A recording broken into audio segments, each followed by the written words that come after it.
नमस्कार दोस्तों, मैं हूं रविशंकर और आपका स्वागत है लाइफ सिग्निफाई में। स्वर विज्ञान या शिव स्वरोदय ग्रंथ पर मेरे पिछले वीडियो पर आपके इतने महत्वपूर्ण सुंदर सुंदर कमेंट्स आए हैं, जिसके लिए मैं हृदय से आभार व्यक्त करता हूं। और सबसे बड़ा आभार व्यक्त करता हूं उस अपने एक सब्सक्राइबर का, जिन्होंने पूछा है कि नाड़ी शोधन प्राणायाम क्या होता है और क्या स्वर विज्ञान से भी इसका कोई संबंध है।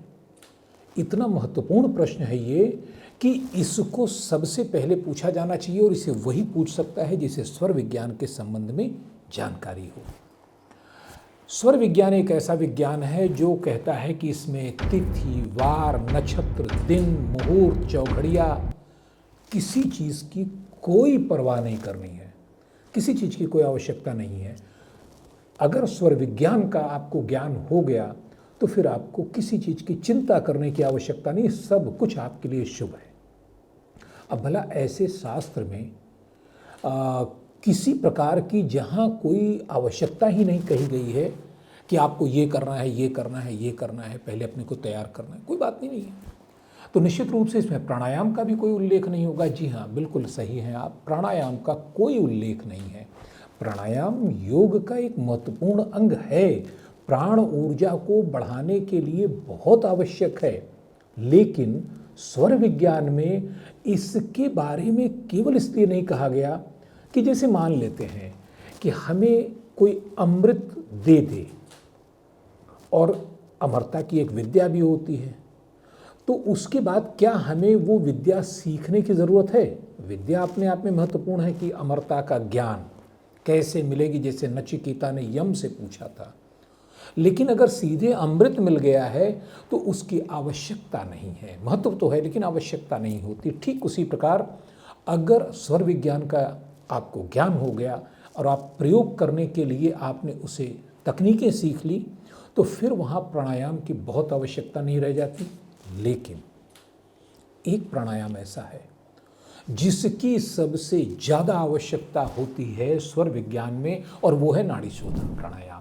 तो जिन्होंने भी ये प्रश्न पूछा है, मैं हृदय से उनको आभार व्यक्त करता हूँ। Salute to you sir. और अब हम नाड़ी शोधन प्राणायाम के बारे में इस वीडियो में जानते हैं। वास्तव में पूरा स्वर विज्ञान नाड़ियों का विज्ञान है।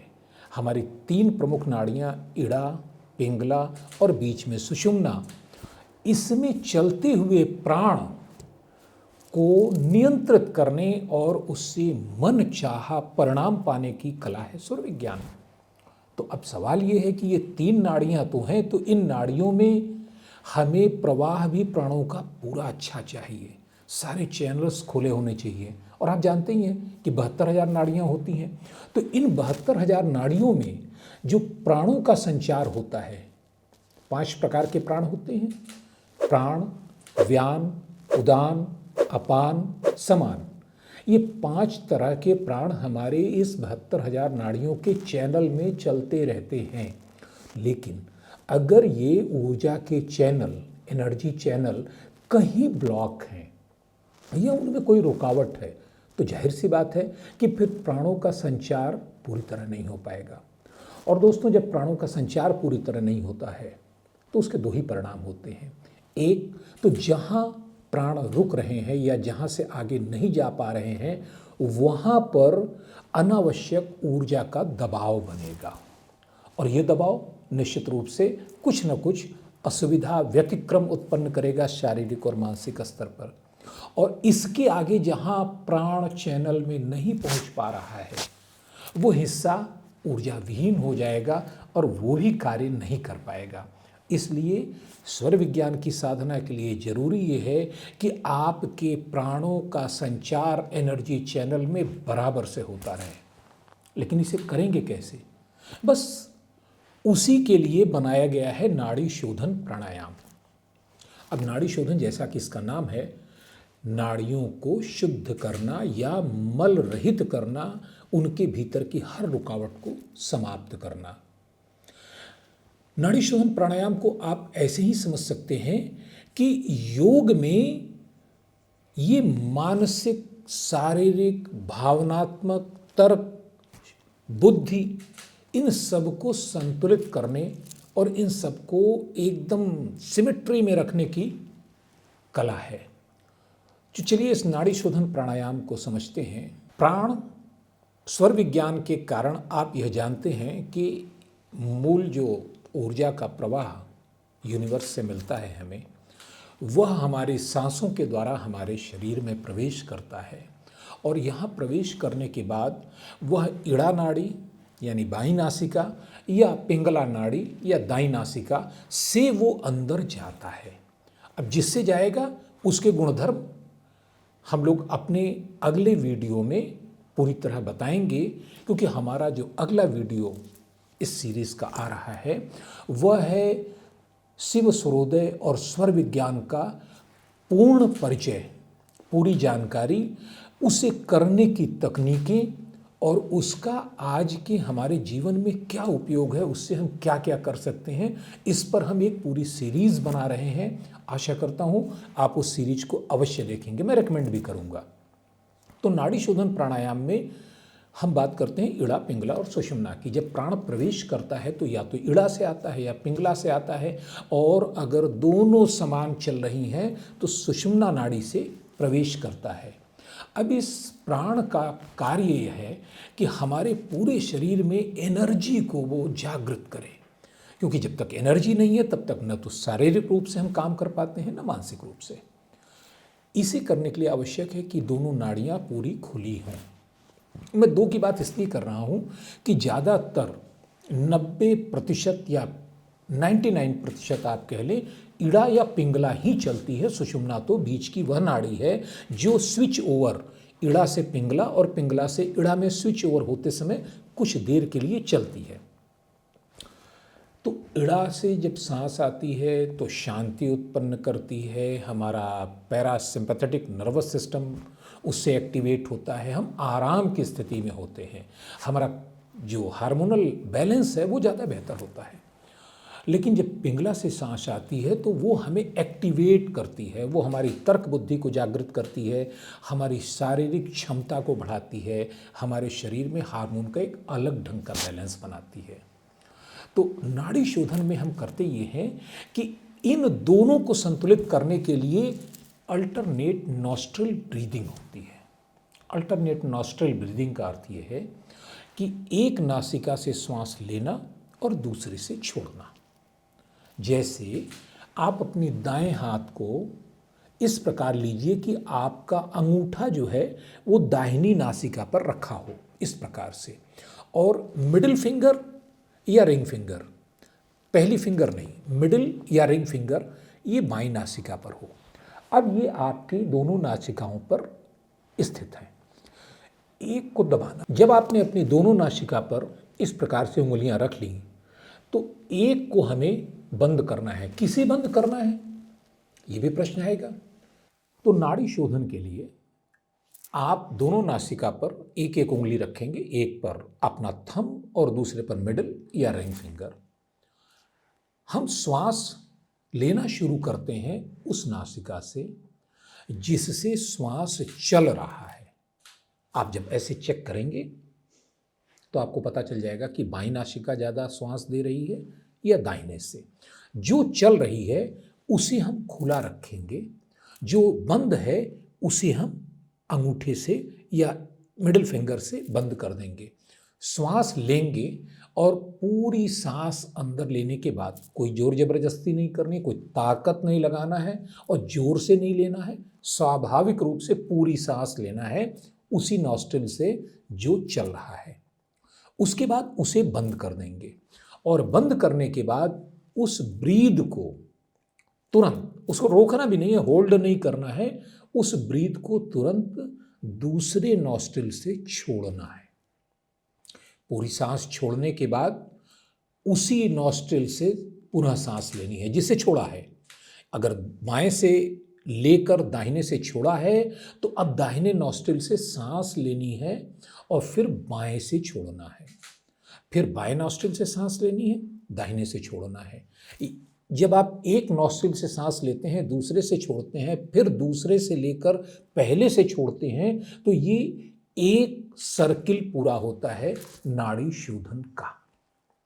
इसमें होता क्या है नाड़ी शोधन में जब आप श्वास बाएं से लेते हैं, मान लीजिए बाएं से ले रहे हैं, तो बायां जो नॉस्ट्रिल है ये इड़ा नाड़ी कही जाती है, और इड़ा नाड़ी का संबंध होता है हमारे इस ब्रेन के दाहिने हिस्से से जो इमोशन का है। और इड़ा नाड़ी एक्टिवेट करती है, मैंने बताया कि पैरासिम्पैथेटिक नर्वस सिस्टम को।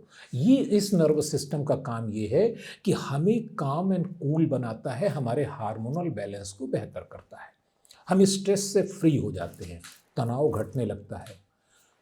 फिर जब हम उसे दाहिने नाक से लेते हैं तो ये पिंगला नाड़ी है, और पिंगला नाड़ी आप जानते हैं सूर्य से संबंधित है, और सूर्य से संबंधित होने के कारण इसका स्वभाव गर्म होता है, और ये बॉडी में फिजिकली और मेंटली दोनों तरीके से हमें एक्टिवेटेड करती है, चार्ज करती है। तो एक बार आपने काम डाउन किया, दूसरी बार रिचार्ज किया, फिर रिचार्ज करने के बाद फिर उसको काम डाउन किया। यह क्रम जब चलता है, और कम से कम इसके 15 से 20 साइकिल पूरे करने होते हैं, तो नाड़ी शोधन प्राणायाम माना जाता है कि वहाँ आपकी नाड़ियाँ दोनों एकदम सारे ब्लॉकेज खत्म, और एकदम प्राणों का संचार बहुत अच्छी तरह होने लगता है। अब नाड़ी शोधन अगर हम करते हैं तो हमें लाभ क्या क्या होगा, क्योंकि जाहिर सी बात है हम कुछ भी करें प्रभाव तो पड़ेगा। तो इसका सबसे बड़ा लाभ ये होता है कि हमारे ब्रेन का जो काम करने का तरीका होता है, साइंस ये कहता है कि हमारा एक ब्रेन, कोई भी एक brain, left lobe right lobe, इनमें से एक डोमिनेंट होता है, और जो डोमिनेंट होता है वही प्रिवेल करता है आपके परसेप्शन को, आपके रिएक्शन को, रेस्पॉन्स को, आपकी आदतों को, आपके व्यवहार को। जैसे कुछ लोगों को हम कहते हैं कि साहब ये दिल से सोचते हैं, ये दिमाग नहीं लगाते, बहुत भावुक व्यक्ति हैं। इसके माने ये है कि उसका राइट लोब डोमिनेटिंग है, क्योंकि ये इमोशन का लोब है। और कुछ लोगों को हम कहते हैं कि भाई बहुत प्रैक्टिकल आदमी है और बहुत ज़्यादा वो भावुक नहीं होता, इमोशन में नहीं फंसता, बड़ा व्यवहारिक आदमी है। ऐसे लोगों का लेफ्ट ब्रेन ज़्यादा एक्टिवेटेड होता है। चलिए, जीवन तो चल जाता है, लेकिन कितना बेहतर हो कि अगर दोनों तालमेल में काम करें, एक साथ काम करें।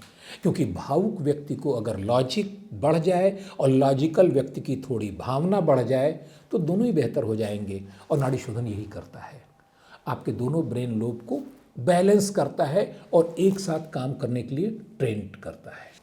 इसका जो नाड़ी शोधन का जो अगला सबसे बड़ा लाभ ये है कि नॉर्मली साइंस ये कहता है कि हमारे फेफड़ों की, हमारे लंग्स की कैपेसिटी अबाउट 5 लीटर होती है, 4.5 to 5 लीटर होती है, but due to pollution, non activity, lethargic life style and definitely हमारा जो आज का जीने का तरीका है, उसमें हम इस कैपेसिटी का अबाउट 60 to 70% मैक्सिमम यूज़ करते हैं। मीन्स 5 लीटर की जगह पर मिनट या पर ब्रीद हम केवल 3 लीटर 2.5 लीटर सांस लेते हैं, और 4-4.5 लीटर केवल योगी और एथलीट लेते हैं। तो जाहिर सी बात है कि अगर ऑक्सीजन कम आ रही है, प्राण कम आ रही है, तो हमारी शारीरिक मानसिक शक्ति भी निश्चित रूप से कम हो जाएगी। नाड़ी शोधन आपके लंग्स को एक्टिवेट करता है, और इतना बढ़िया तरीके से एक्टिवेट करता है कि प्राणायाम की दूसरी कोई विधि नहीं कर सकती। क्यों? क्योंकि जब आप केवल बाईं नासिका से सांस ले रहे हैं तो वो एक खास तरीके से लंग्स में प्रवेश करती है, वह वायु, वह प्राण ऊर्जा, और दूसरी ओर से जब निकालते हैं तो वो सारा का सारा जो भी ब्लॉकेज या नेगेटिव एनर्जी है उसको लेके बाहर निकलती है। और इसी प्रकार जब दाईं नासिका से लेते हैं तो वो सूर्य तत्व के प्रभाव वाली ब्रीथ बॉडी में जाती है, एनर्जाइज करती है, और जो कुछ रहता है उसको नेगेटिविटी अपने साथ लेकर बाहर निकल जाती है। शायद यही कारण है कि इसे शोधन प्राणायाम कहते हैं। शुद्ध करना, प्योरीफाई करना, फिल्टर करना, मीन्स हमारे बॉडी की एनर्जी के अंदर जो नेगेटिव पार्टिकल्स हैं, जो नेगेटिव भी है उसके अंदर जो भी वाइब्रेशंस हैं, उनको बाहर निकाल देती है। तो इस तरीके से नाड़ी शोधन प्राणायाम का दूसरा लाभ ये है। नाड़ी शोधन प्राणायाम का केवल इस प्रकार का जो यौगिक लाभ है सिर्फ वही नहीं है, फिजिकल लाभ भी है। देखिए हमारे हार्ट की जो हेल्थ होती है उसको उसको मेजर किया जाता है HRV में, मीन्स हार्ट रेट वेरिएशन। आपका हार्ट मिनिमम किस रेट पर पल्सेट होता है और मैक्सिमम किस रेट तक जाता है, इनके बीच का जो अंतर होता है वो जितना बड़ा होगा हार्ट उतना ही हेल्दी माना जाता है। फॉर एग्जाम्पल जो अच्छे एथलीट हैं उनका रेस्टिंग पल्स रेट या रेस्टिंग हार्ट बीट 50 या अबाउट 60 होती है, मैंने बिलो 60 होती है, 50 होती है, बट जब वो अपनी परफॉर्मेंस देते हैं उस समय उनकी हार्ट रेट 150 और 160 होती है, मीन्स उनका HRV 100 के आसपास होता है। तो अब ये हार्ट को उस एक बड़े स्पेक्ट्रम में काम करने के लिए तैयार करता है, मीन्स हार्ट की मसल्स को ज़्यादा एनर्जाइज कर देता है, शक्तिशाली बना देता है। लेकिन नॉर्मल आदमी का जो HRV होता है वो 20, 25, 30 के आसपास होता है, मतलब 72 के आसपास उसका हृदय धड़कता है, और जब वो बहुत गुस्से में होता है तो अबाउट 100 के आसपास हो जाता है। तो 20 to 25 का जो वेरिएशन है that is very very small variation.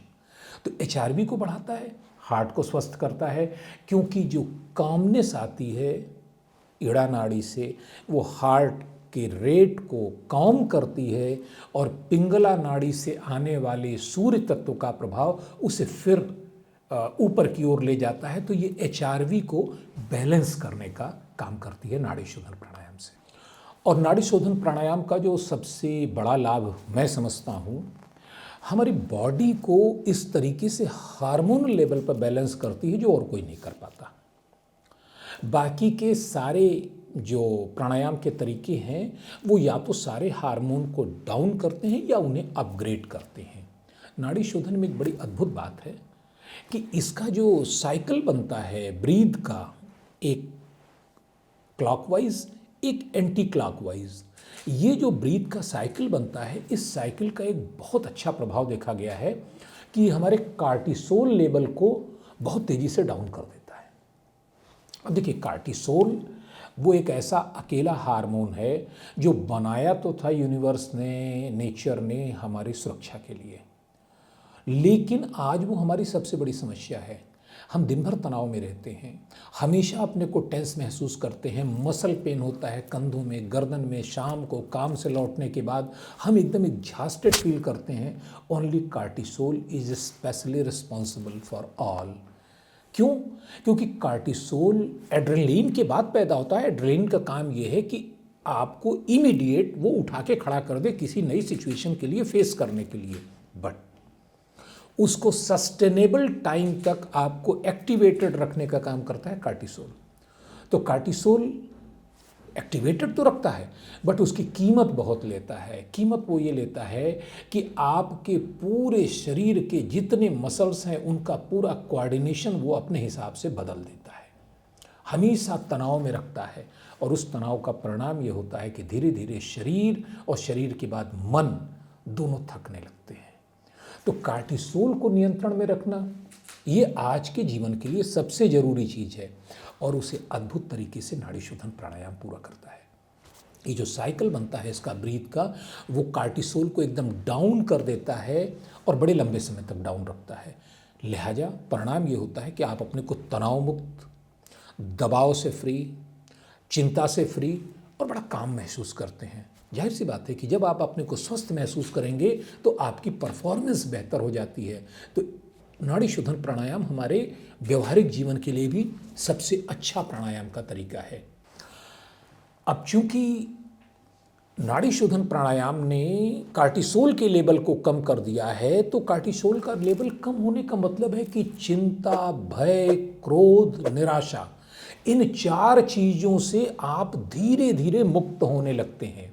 लगभग 1 महीने का नाड़ी शोधन प्राणायाम का जो प्रयोग रहेगा, जो अभ्यास रहेगा, वह आपको खुद इतना बदल देगा कि आप खुद ये सोचेंगे कि यार पहले मैं इन छोटी छोटी बातों पर इतना परेशान हो जाता था, लेकिन अब ठीक है, लेट गो करना मैंने सीख लिया। ये लेट गो करना बहुत ज़रूरी होता है जीवन में, आप जानते हैं। लेकिन लेट गो करने की कला हम चाह के भी नहीं सीख पाते, क्योंकि कार्टिसोल हमें सीखने ही नहीं देता। इस प्राणायाम के प्रयोग के जरिए निश्चित रूप से आपको उस पर पूरी सफलता मिल जाती है और आप चिंता, भय, क्रोध, अवसाद और अनिद्रा, यह भी एक बड़ी चीज़ इससे प्राप्त होती है। अनिद्रा की अगर समस्या है तो सोने के पहले, लेकिन एक बात मैं अवश्य बताना चाहूँगा कि नाड़ी शोधन प्राणायाम सबसे अच्छा वह समय होता है करने का जब आपका पेट खाली हो। समय का कोई इसमें प्रतिबंध नहीं है, सुबह भी कर सकते हैं, दोपहर में कर सकते हैं, शाम को कर सकते हैं, रात में कर सकते हैं।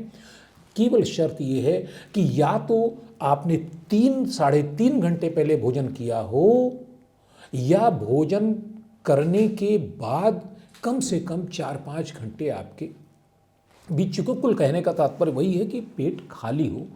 खाली पेट इसलिए कहा जाता है क्योंकि ऊर्जा चैनल उस समय अपने और किसी काम में बिजी नहीं होते। जब हम भोजन कर लेते हैं तो वही एनर्जी साइकिल और वही ब्लड स्ट्रीम भोजन को डाइजेस्ट करने में लग जाती है। तो डेफिनेटली अगर वो दूसरा काम कर रही है और हम उसे एक्टिवेटेड करके दूसरा काम लेते हैं तो कहीं ना कहीं इससे असंतुलन उत्पन्न होता है। तो इसलिए यह करना उसी समय चाहिए। और अगर आप इसे शाम को करना आपने शुरू कर दिया तो आप देखेंगे कि ज़्यादा से ज़्यादा 30 दिनों के प्रयोग के बाद अगर आपको नींद कम आती है, नहीं आती है, या अच्छी नींद नहीं आती है, इन तीनों पर अद्भुत प्रभाव पड़ेगा और आपको खुद इसका अंतर महसूस होगा। यूँ तो इसके बहुत से लाभ हैं, शायद मैं घंटों के वीडियो में भी उसको पूरा नहीं बता पाऊंगा, लेकिन एक आध्यात्मिक लाभ और बता के मैं आगे नाड़ी शोधन प्राणायाम की प्रक्रिया पर जाता हूँ। इसके लिए जो इसका आखिरी आध्यात्मिक लाभ मैं बताने वाला हूँ वो है चक्रों का संतुलन। अगर आप स्वर विज्ञान में रुचि रखते हैं, नाड़ी शोधन प्राणायाम की बात भी जानना चाहते हैं, तो निश्चित रूप से आपको पता होगा कि शरीर में 7 चक्र हैं। लेकिन ठहरिए, सिर्फ 7 नहीं है, चक्रों की कुल संख्या 114 है। 114 में भी 108 सबसे महत्वपूर्ण चक्र होते हैं। 108 में 7 फिजिकली या बहुत इम्पॉर्टेंट रूप से हमारी बॉडी में एक्टिवेटेड होते हैं, जिनमें से 7 में से 6 बाय बर्थ कम या ज़्यादा एक्टिव होते हैं। वो कौन से हैं? मूलाधार, स्वादिष्ठान, मणिपुर। मूलाधार एकदम नीचे रीढ़ की हड्डी में, उसके ऊपर स्वादिष्ठान नाभि के ठीक नीचे, उसके ऊपर मणिपुर नाभि के ठीक ऊपर, उसके बाद अनाहत हृदय के पास, अनाहत के ऊपर विशुद्धि कंठ में, और विशुद्धि के बाद आज्ञा दोनों आँखों के बाहों के बीच में। ये 6 चक्र बचपन से प्राकृतिक रूप से कम या ज़्यादा क्रियाशील होते हैं। 7वां चक्र है सहस्त्रार, जिसको हम कहते हैं ब्रह्मरंध्र। ठीक माथे के बीच में ऊपर की ओर टेम्पोरल लोब का सबसे ऊपरी हिस्से में वह चक्र होता है ऊर्जा का चक्र। इन 7 चक्रों में से 6 तो थोड़ा बहुत एक्टिव होते हैं, 7वां एक्टिव होता है साधना के बाद। और सबसे अच्छी स्थिति तब होती है जब सभी 7 चक्र बैलेंस हो। एक्टिवेटेड होने पर अलग अलग तरह के प्रभाव होते हैं। जिसका आज्ञा चक्र ज़्यादा एक्टिवेटेड है वह कमांडिंग हमेशा रहेगा। मूलाधार जिसका नॉन एक्टिवेटेड है वो डरा रहेगा। मणिपुर जिसका कम एक्टिवेटेड है वह साहस की कमी का अनुभव करेगा। हृदय चक्र अगर किसी का अविकसित है तो लोगों से रिलेशन बनाने में, उनसे प्यार और इस प्रकार की कोमल बातें करने में उसे असुविधा होती है। तो इन पर हम लोग अलग से समझेंगे, लेकिन आप ये जान लीजिए कि नाड़ी शोधन प्राणायाम अकेला ऐसा एक प्राणायाम है जो आपके 7 चक्रों को एक साथ एक्टिवेट करता है। क्योंकि जब आप ईड़ा से सांस लेते हैं तो वो ईड़ा की सांस बाईं ओर से एकदम मूलाधार तक जाती है ऊर्जा चैनल में, और वहाँ से फिर दाहिनी ओर से वो पिंगला से ऊपर निकलती है। इसी तरह पिंगला से ली गई सांस मूलाधार तक जाएगी, सभी 7 चक्रों को छूते हुए, और फिर वापस ईड़ा से निकलती है। अब इससे ये हो जाता है कि 7 चक्र आपके एक्टिवेटेड हो जाते हैं, संतुलित रूप से एक्टिवेटेड हो जाते हैं। तो ये बहुत बड़ा फ़ायदा है। नाड़ी शोधन प्राणायाम करने के लिए हमारी बॉडी के जो 7 चक्र हैं, इनको संतुलित करने और क्रियाशील करने का जो कार्य अकेले नाड़ी शोधन से हो जाता है, उसके लिए बाकी दूसरे जो प्रक्रियाएं हैं उनमें काफ़ी लंबा कार्य करना होता है। एक एक चक्र पर अलग अलग ध्यान लगाना होता है, उससे एक्टिवेट होता है। यह अकेले सभी 7 को करता है। और इतना ही नहीं, केवल नाड़ी शोधन के बारे में कहा जाता है कि यह आपके फिजिकल और मेंटल दोनों स्थितियों को एक साथ लाता है। क्योंकि आप जानते हैं हम लोग साइकोसोमेटिक हैं, यानी केवल दैहिक नहीं है, केवल मानसिक नहीं है, बल्कि मनोदैहिक कहा जाता है विज्ञान में हमें। मनोदैहिक का मतलब हमारा एक मानसिक संसार भी होता है, एक शारीरिक संसार भी होता है। इन दोनों के बीच में कोऑर्डिनेशन होना चाहिए, एक सिंक्रोनाइजेशन होना चाहिए। और ये सिंक जितना अच्छा होता है, व्यक्ति उतना ही सफल होता है और अपनी ज़िंदगी में उतना ही आनंद ले पाता है, उतना खुशी का अनुभव कर पाता है। इनमें तालमेल गड़बड़ाता है, हम तरह तरह की मानसिक या शारीरिक बीमारियों के शिकार होते हैं।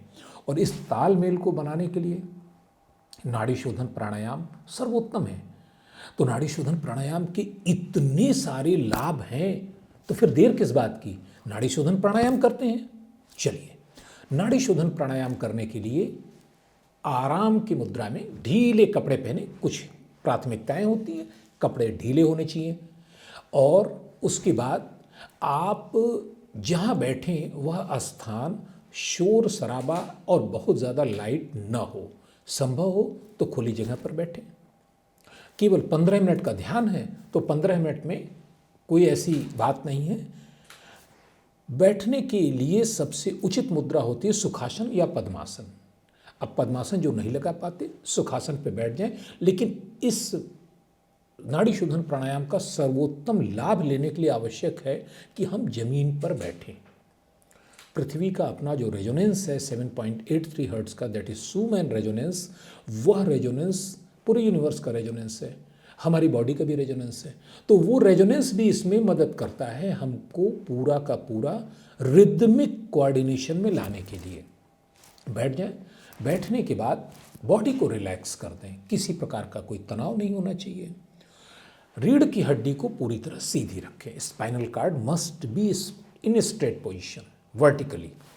उसके बाद जैसा मैंने पहले ही शुरू में बताया कि दाहिने अंगूठे से आप एक नासिका पर रखेंगे, बाईं अनामिका या मिडिल फिंगर दूसरी नासिका पर रखेंगे। ब्रीदिंग वहाँ से शुरू करेंगे जो आपकी ऑलरेडी जो स्वर चल रहा है, जो नाड़ी चल रही है। अगर दाहिनी चल रही है तो दाहिने से शुरू कीजिए।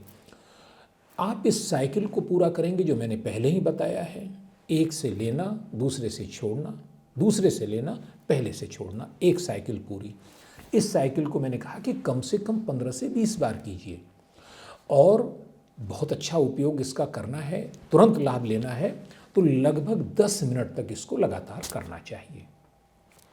इसमें थकान नहीं होती है, केवल इतना ध्यान रखना है आपको न तो सांस तेजी से लेने में ताकत लगानी है, न उसे छोड़ने में ताकत लगानी है। स्वाभाविक रूप से धीमी, शांत और गहरी श्वास लेनी है और वह श्वास पूरी तरह से अंदर जाने देना है।